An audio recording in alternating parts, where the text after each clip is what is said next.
Candi Kidal adalah salah satu peninggalan sejarah yang menarik dari masa kejayaan Hindu-Buddha di Indonesia, tepatnya di daerah Kidal, Tumpang, Kabupaten Malang, Jawa Timur.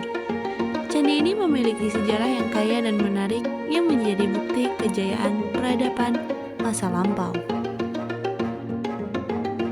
Memasuki area candi, kita dapat melihat papan pengumuman berisi aturan-aturan yang harus kita patuhi selama berada di dalam area candi. Sebelum melangkah dan menyusuri tempat ini lebih lagi, kita diwajibkan untuk mengisi buku tamu dan pastikan kalian datang ke tempat ini sesuai jadwal yang tertera.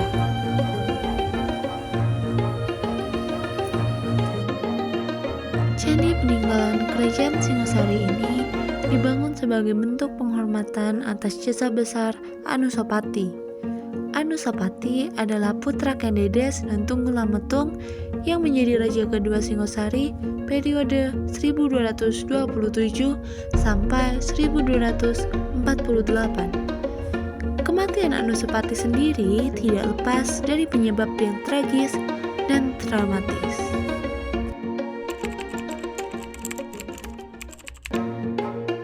Sabung ayam dulu sangat populer di tanah Jawa. Pada suatu hari, Pangeran Tojaya mengajak saudara tirinya, si Raja Anusapati, untuk bertanding sabung ayam. Tojaya tahu saudara tirinya, Raja Anusapati, yang membunuh ayahnya. Jadi, Tojaya memiliki kesempatan pada saat itu untuk membunuh Raja Anusapati. Kisah ini diambil dari kitab Pararaton tahun 1249.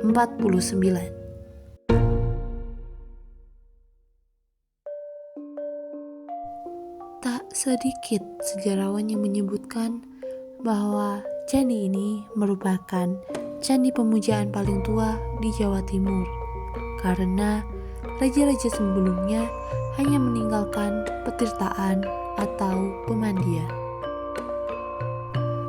Tujuan pembangunan candi ini adalah untuk mendharmakan Anusapati agar mendapatkan kemuliaan sebagai Siwa Mahadewa dan juga sebagai tempat pemujaan agama Hindu yang masih sering dilakukan hingga sekarang. Pembangunan Candi Kidal sendiri diperkirakan selesai pada sekitar tahun 1260. Setelah terkubur lama, Sir Thomas Stamford Raffles menemukan Candi Kidal pada awal abad ke-11 ketika ditugaskan di Jawa. Candi Kidal memiliki dinding dasar berbentuk bujur sangkar dengan ukuran 8,36 meter persegi kali 8,36 meter persegi dengan tinggi 12,5 meter menghadap ke barat. Candi ini pernah dilakukan pemugaran pada tahun 1992 untuk mengembalikan keindahannya, di mana terdapat penambahan serta penggantian batu andesit dan batu bata merah yang dapat kita ketahui dengan tanda batu yang berlubang dan beberapa arca berwarna merah mencolok. Struktur Candi Kidal sendiri sama dengan candi-candi kerajaan Hindu pada umumnya yang memiliki 3 bagian utama, yaitu kaki candi, badan candi, dan atap candi. Kaki candi berbentuk bujur sangkar dengan berbagai sisinya berukuran 6,82 meter dan tinggi 1,94 meter. Untuk mencapai selasar di bagian lantai kaki candi, dibuat tangga batu yang berada tepat di depan pintu. Di bagian kaki candi, sekelilingnya terdapat pahatan hiasan bermotif medalion berjajar dan diselilingi bingkai dengan motif bunga dan sulur-suluran. Badan candi berbentuk bujur sangkar juga dengan sisinya berukuran 5,3 meter dan tinggi 4,92 meter. Dindingnya dihiasi medalion dengan beragam tanaman hias, bunga hias, dan sulur-suluran. Di bagian ini terdapat bilik yang berukuran 1,9 meter kali 1,9 meter dengan tinggi 2,6 meter yang berbentuk piramida. Atap candi berbentuk kotak yang bersusun 3 dengan luas semakin kecil ke atasnya. Pada puncaknya yang tidak runcing memiliki permukaan yang cukup luas dan berbentuk persegi. Tidak ada stupa atau ratna sebagai penghias di atap puncak candi ini. Namun, sekelilingnya terdapat ukiran bunga dan sulur-suluran. Relief dan corak candi. Yang pertama, ada relief Garuda. Salah satu ciri khas atau keunikan yang dimiliki oleh Candi Kidal ini yaitu ketiga relief yang bercerita mengenai Garuda yang terletak di kaki-kaki candi, di mana relief ini dapat meramalkan kejadian-kejadian yang terjadi di Indonesia sebelum Indonesia mengalaminya. Contohnya, pada relief pertama menunjukkan bahwa gambar Garuda yang tengah menggendong 3 ekor ular besar yang diibaratkan ketika Indonesia kedatangan kolonial. Lalu kita lanjut ke relief yang kedua. Ini dia relief Garuda yang kedua, di mana ini melukiskan Garuda dengan pundi air suci Tirta Amerta di atas kepala. Diibaratkan ketika Indonesia mengalami penjajahan dan memperjuangkan kemerdekaan. Terakhir yaitu relief ketiga adalah relief yang menggambarkan Garuda menyangga seorang perempuan di mana ia adalah seorang ibunya yang dibebaskan di perbudakan bernama Winata. Sangat unik bukan teman-teman artefak relief kisah Garuda yang ada di Candi Kidal. Tapi mungkin untuk beberapa teman-teman sedikit bingung memahami jalan ceritanya. Oleh karena itu, mari kita simak lebih detail mengenai kisah Garuda. Pada suatu zaman hidup 2 wanita yaitu Kadru yang mempunyai anak berupa ular dan naga, lalu Winata yang memiliki anak berupa burung bernama Garuda. Karena tipu muslihat Kadru, Winata kalah taruhan dan sesuai kesepakatan harus menjadi pelayan. Maka dimulailah penderitaan panjang Winata. Siang malam dia harus merawat anak-anak wanita licik itu, ular dan naga.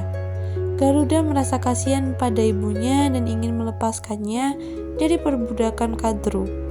Ular-ular itu menuntut kondisi yang menakutkan.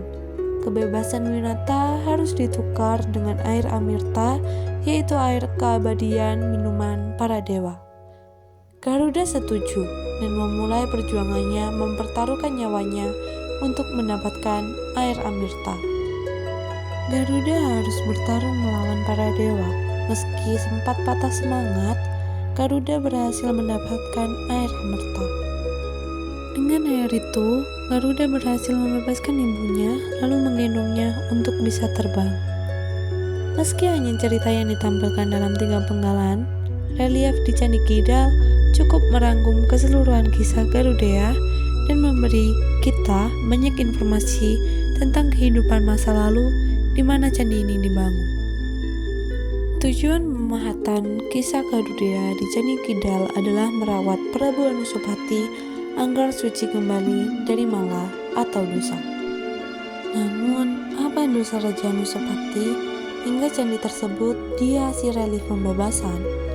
Jelas, dosa Anusapati adalah pembunuhan ayahnya.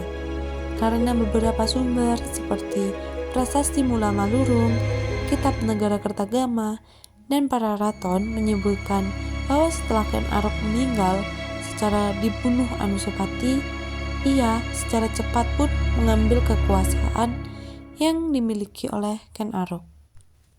Ketiga panel ini diukir pada zaman yang tidak diketahui siapapun. Namun, filosofi lain yang terdapat di dalamnya dapat mengibaratkan bahwa Nusantara akan mengalami 3 fase tersebut di masa depan, sesuai dengan keadaan Indonesia pada masa lalu, yaitu masa penjajahan. Perjuangan Garuda untuk membebaskan ibunya dari perbudakan bisa dikatakan memiliki semangat yang sama terhadap perjuangan para pahlawan untuk membebaskan tanah air dari penjajahan. Faktanya, menurut mantan penjaga candi, para desainer Garuda Pancasila membuat lambang dasar negara secara mengunjungi Candi Kidal untuk mencari inspirasi. Hai, lanjut yuk. Selain kisah unik dari kisah Garuda, Candi Kidal juga memiliki keunikan lainnya. Seperti di belakang yang bisa kalian lihat, di belakang ada 2 kepala naga. Tentunya mereka berbeda. Yang satunya jantan, bernama Merkara, dan yang satunya betina. Keduanya sama-sama kepala naga yang diibaratkan sebagai penjaga sebelum pintu utama. Nah, cara membedakan mereka adalah dengan melihat bagian samping. Merkara, bagian samping telinganya tidak memakai anting, sedangkan Merkari di bagian samping telinganya memakai anting. Detailnya bisa kalian lihat setelah ini.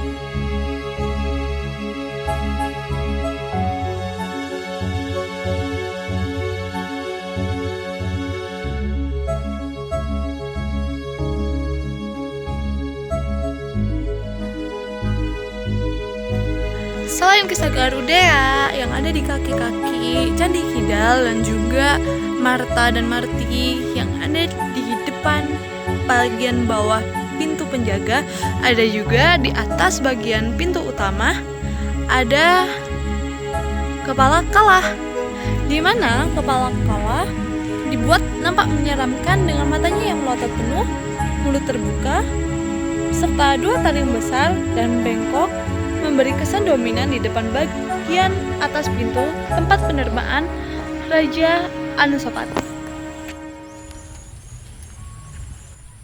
Bukan hanya itu saja, relief candi ini terdiri dari ornamen-ornamen yang terukir seperti flora fauna, geometris atau medalion bundar, serta di setiap kaki candi terdapat 4 naga penjaga.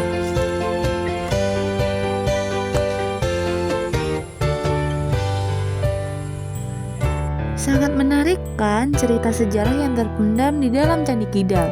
Meskipun hanya cerita singkat, hal ini cukup untuk dapat membuka pikiran kita bahwasanya menjadi bangsa Indonesia merupakan salah satu hal yang harus kita banggakan, karena di setiap langkah perkembangan zaman yang ada terdapat filosofi budaya dengan cerita yang unik dan memiliki cerita yang dapat membangunkan semangat kita dalam memperjuangkan sesuatu dari hal-hal yang tidak mengindahkan.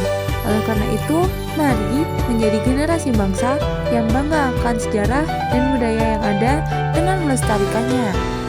Saya Fenya Maharani dari 12 MIPA.